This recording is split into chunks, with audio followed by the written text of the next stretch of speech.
Kisah pada zaman dahulu kala di daerah Padang Bolak hiduplah di sebuah gubuk reot seorang janda tua dengan seorang anak laki-lakinya yang bernama Sampuraga.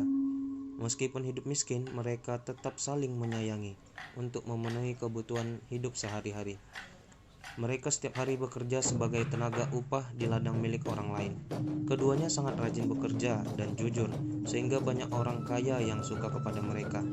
Pada suatu siang, Sampuraga bersama majikannya beristirahat di bawah sebuah pohon yang rindang setelah bekerja sejak pagi. Sambil menikmati makan siang, mereka berbincang-bincang dalam suasana akrab, seakan tidak ada jarak antara majikan dan buruh. "Wahai Sampuraga, usiamu masih sangat muda. Kalau boleh saya menyarankan, sebaiknya kamu pergi ke sebuah negeri yang sangat subur dan penduduknya hidup makmur," kata seorang majikan. "Negeri manakah yang Tuan maksud?" tanya Sampuraga penasaran. "Negeri Mandailing namanya. Di sana rata-rata penduduknya memiliki sawah dan ladang. Mereka juga sangat mudah mendapatkan uang dengan cara mendulang emas di sungai, karena tanah di sana memiliki kandungan emas," jelas sang majikan. Keterangan sang majikan itu melambungkan impian Sampuraga. "Sebenarnya saya sudah lama bercita-cita ingin pergi merantau untuk mencari pekerjaan yang lebih baik. Saya ingin membahagiakan ibu saya," kata Sampuraga dengan sungguh-sungguh. "Cita-citamu sangat mulia, Sampuraga. Kamu memang anak yang berbakti," puji sang majikan. Sepulang dari bekerja di ladang, Sampuraga kemudian mengutarakan keinginannya tersebut kepada ibunya. "Bu, Raga ingin pergi merantau untuk mencari pekerjaan yang lebih baik. Raga ingin mengubah nasib kita yang sudah lama menderita ini," kata Sampuraga kepada ibunya. "Kemanakah engkau akan pergi merantau, anakku?" tanya ibunya. "Ke negeri Mandailing, Bu. Pemilik ladang itu yang memberitahu Raga bahwa penduduk di sana hidup makmur dan sejahtera, karena tanahnya sangat subur," jelas Sampuraga kepada ibunya. "Pergilah, anakku. Meskipun ibu sangat khawatir kita tidak bisa bertemu lagi karena usia ibu sudah semakin tua. Tapi ibu tidak memiliki alasan untuk melanggarmu pergi. Ibu meminta maaf karena selama ini ibu tidak pernah membahagiakanmu, anakku," kata ibu Sampuraga dengan rasa haru. "Terima kasih, Bu. Raga berjanji akan segera kembali jika Raga sudah berhasil. Doakan Raga ya, Bu." Sampuraga meminta doa restu kepada ibunya. "Ya, anakku, siapkanlah bekal yang akan kamu bawa," seru sang ibu.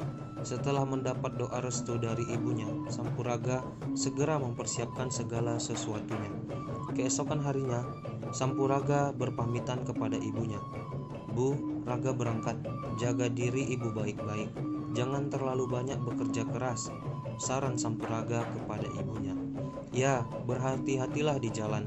Jangan lupa cepat kembali jika sudah berhasil," harap sang ibu.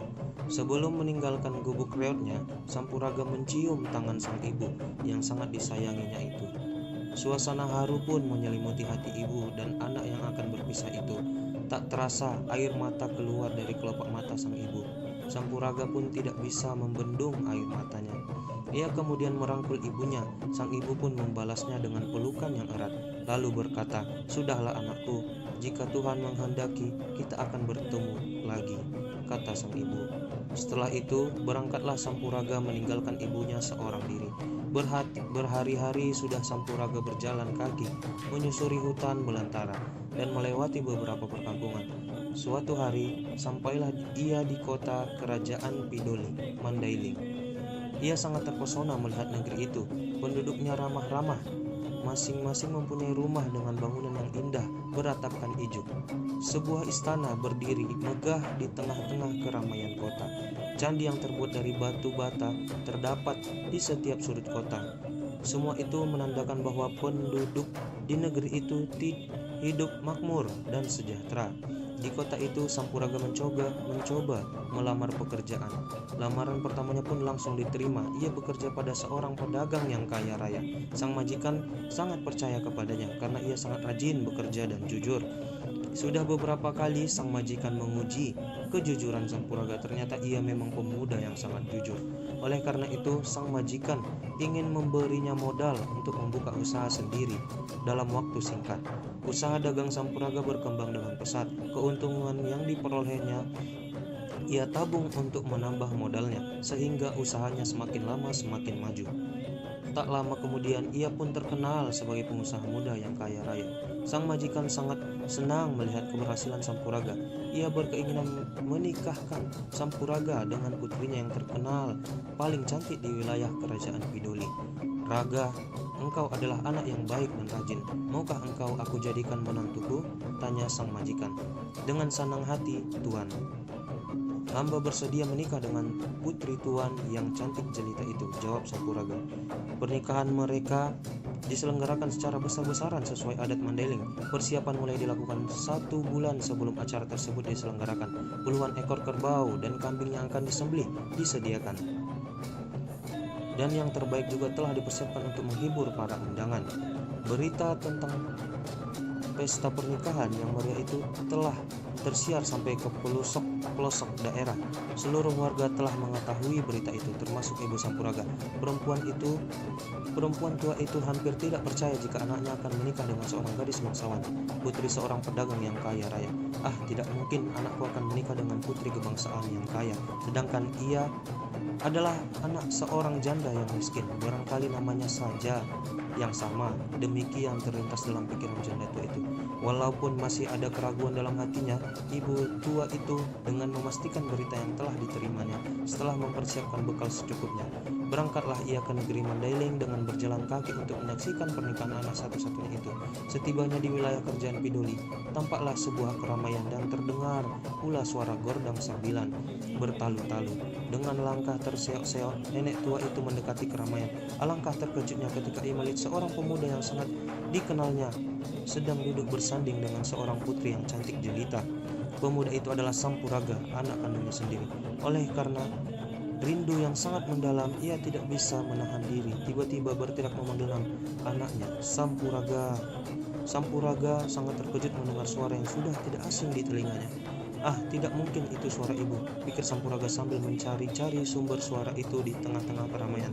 Beberapa saat kemudian, tiba-tiba seorang nenek tua berlari mendekatinya. "Sampuraga, anakku, ini aku ibumu, nak," seru nenek tua itu sambil mengulurkan kedua tangannya hendak memeluk Sampuraga. Sampuraga yang sedang duduk bersanding dengan istrinya bagai disambar petir.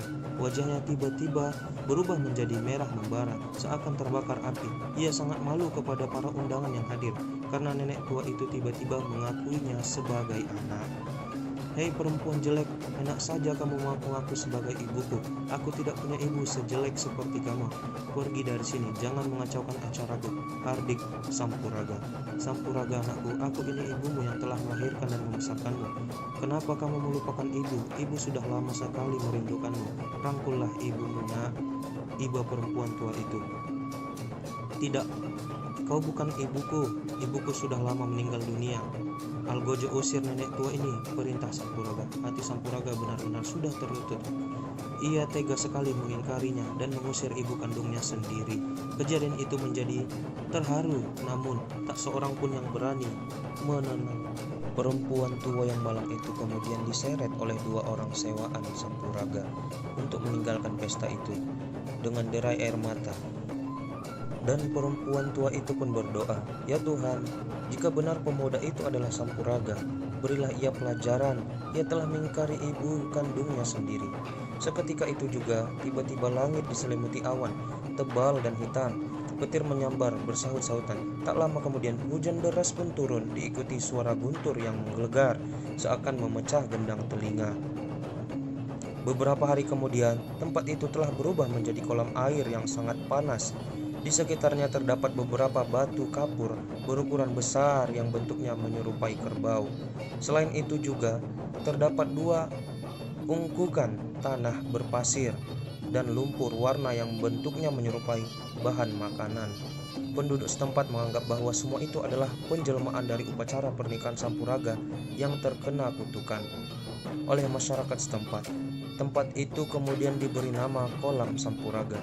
Hingga kini, tempat ini telah menjadi salah satu daerah pariwisata di daerah Mandailing